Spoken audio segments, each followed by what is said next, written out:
How you all doing, guys? Brandon here and welcome back to Retro Dodo. Over the last 12 months I've seen a lot of new handhelds being thrown into the wild, some of them good and a lot of them bad. And although our best lists are great, a lot of you have asked me about the most underrated handhelds, so I thought I'd put together this video just for you.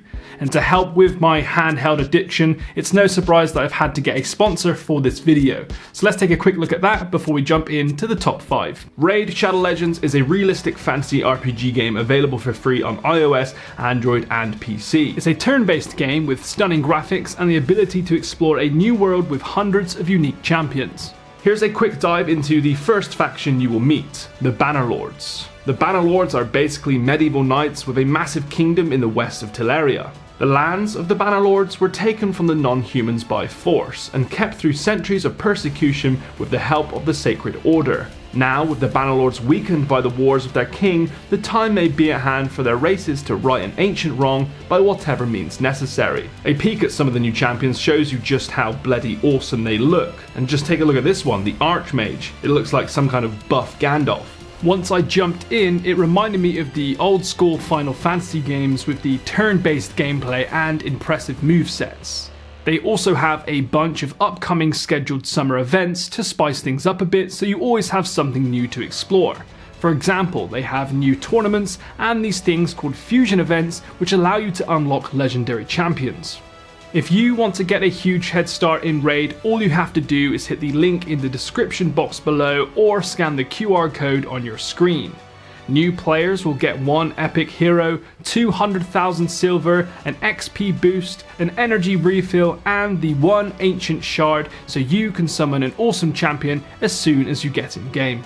You'll find your rewards here in your inbox for the next 30 days. The RG280V was seen by many as an unworthy opponent to the likes of the RG351P, which I totally agree with, but the 280V targets a much different audience. This device is one of Anbernic's best handhelds for those of you that prefer portability over comfortability. Yes, it lacks analog sticks, yes the screen isn't huge, but it's not about the size, it's about how you use it. The RG280V features a 1GHz CPU with 512MB of RAM, a 2.8-inch IPS display with a resolution of 480 by 320, and a 2100 mAh battery capacity.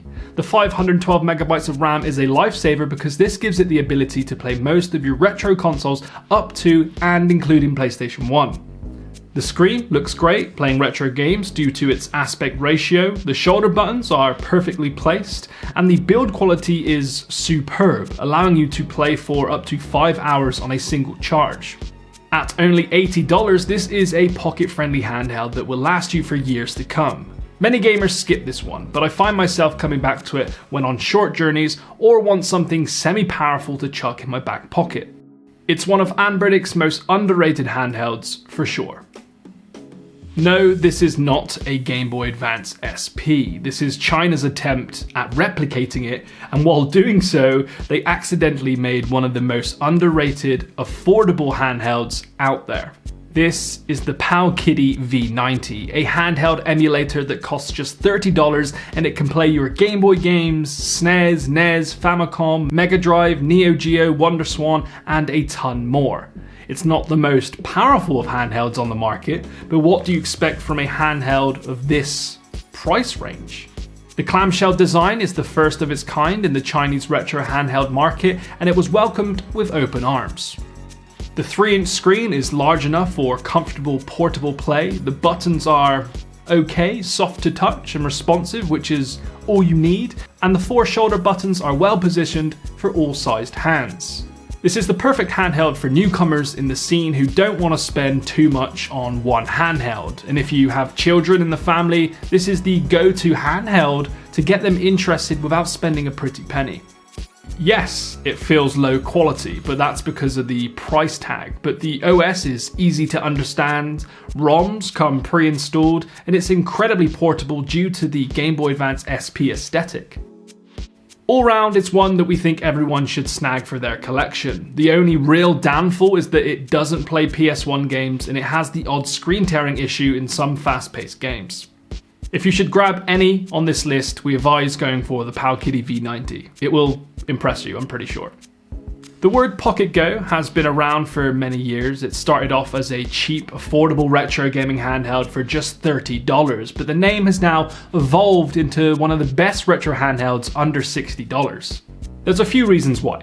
Firstly, the team behind it took inspiration from 8-Bit Do and eventually wanted to create a handheld within a SNES controller.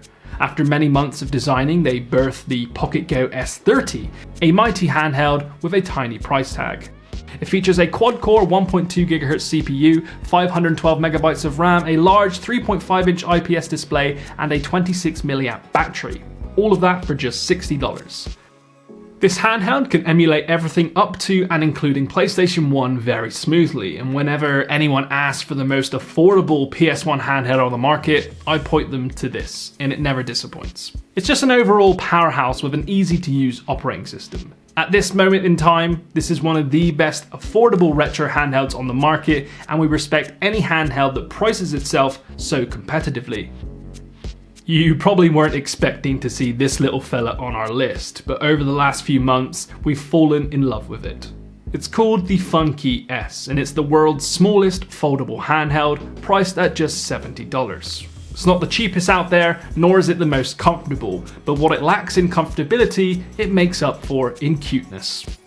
The Funkey S is a tiny retro handheld that can emulate games up to PlayStation 1. That's right, this thing here can play PS1 games. Which amazes us because our recent review of the GKD Mini couldn't even emulate PlayStation 1 games, and that came out today basically. So it goes to show you how much work the team behind it have put into this little thing. It features a tiny but powerful 1.2 GHz CPU, a mighty 64 MB of RAM, and a minuscule 1.5-inch IPS screen. Oh, and don't forget about the itty-bitty 600 mAh battery. The team behind it are very talented and incredibly passionate. When you pick up their product, you'll see why. The OS has been custom made to fit the minuscule screen, and it works very well. It's smooth, easy to understand, and can even hold your game's artworks, so it's easy to scan through your library.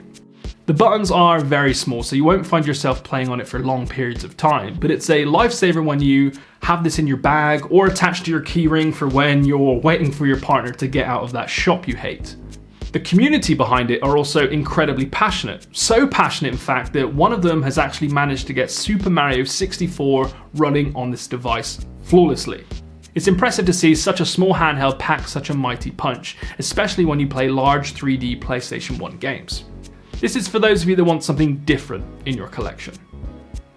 And last but certainly not least is one we've had for many years, and it's called the GB Boy Color, a Game Boy Color clone that has a backlit display, can play your Game Boy cartridges, uses AA batteries, and only costs $38. Oh, and we also forgot to mention that it has games built into the console, so when you do forget your cartridge, you still have games to play preloaded. The product is an insight into the lawless marketplace of Chinese retro handhelds. We've had ours for well over 5 years now, and they're still making them to this day. The packaging has had some time spent on it, I mean not a lot, but a couple hours for sure, and the product itself comes in a wide number of different colours. Heck, I've even seen on Instagram that some of you out there are actually trying to collect every colour of this fake Game Boy Color.